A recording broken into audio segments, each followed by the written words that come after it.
অভিষেক বন্দ্যোপাধ্যায়ের ঘোষণার পরই মাঠে নামছে তৃণমূলের লিগাল সেল। একাধিক কর্মসূচির কথা ঘোষণা করা হয়েছে। আরো বিস্তারিত জানতে কথা বলবো আমাদের প্রতিনিধি কৃষ্ণেন্দু অধিকারীর সঙ্গে। কি কর্মসূচি নেওয়া হচ্ছে কৃষ্ণেন্দু, কি জানতে পারছো?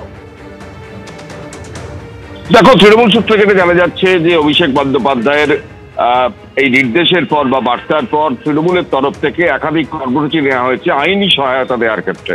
অর্থাৎ যারা সাধারণ মানুষ বা দলীয় কর্মী তাদের আইনি সহায়তা দেওয়ার ক্ষেত্রে 11ই নভেম্বর থেকে 20শে নভেম্বর অর্থাৎ 20 তারিখ নভেম্বর মাসের প্রত্যেকটা জেলায় একটা করে জনসভার আয়োজন করা হয়েছে এবং তৃণমূলের তরফ থেকে সেটা করা হবে।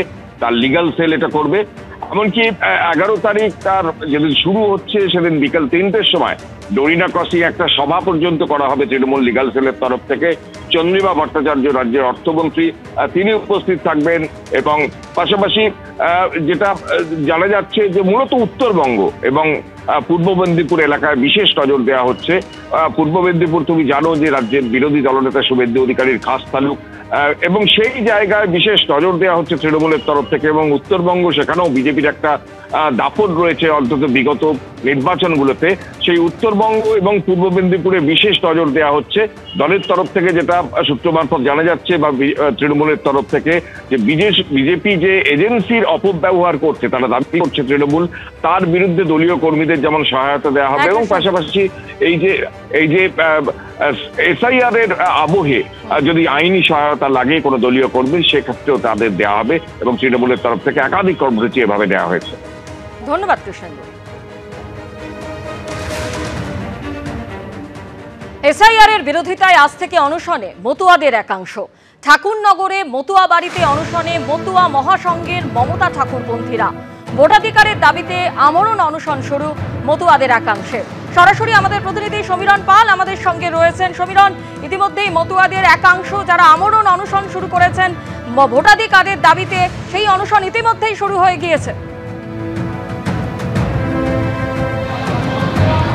একেবারেই ঠিক বেলা 12টা থেকে মতুয়া ধামে এই অনশন শুরু হয়েছে। অল ইন্ডিয়া মতুয়া মহাসংঘের একাংশ অর্থাৎ মমতা ঠাকুর অর্থাৎ রাজ্যসভা তৃণমূলের সাংসদ তথা সংঘাধিপতি মমতা ঠাকুর তিনি গত শনিবার জানিয়েছিলেন যে প্রায় 1 কোটি ভোটারের নাম বাদ যাবে এবং তারা মতুয়া সম্প্রদায়ের, সেই আশঙ্কা থেকে তারা তার প্রতিবাদে অনশন কর্মসূচি।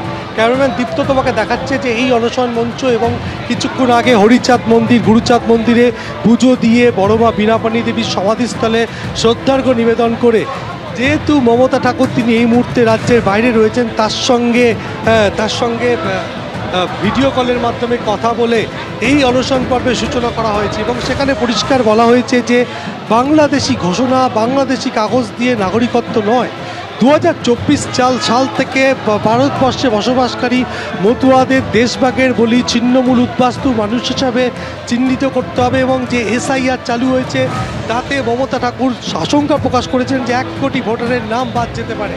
তারই প্রতিবাদে এই আমরণ অনশন শুরু হয়েছে। এই মুহূর্তে আমাদের সঙ্গে রয়েছেন অল ইন্ডিয়া মতুয়া মহাসংঘের সাধারণ সম্পাদক সুকেশ চৌধুরী। সুকেশ বাবু, কতজন অনশনে সামিল হয়েছেন এবং কি কারণে আজকে?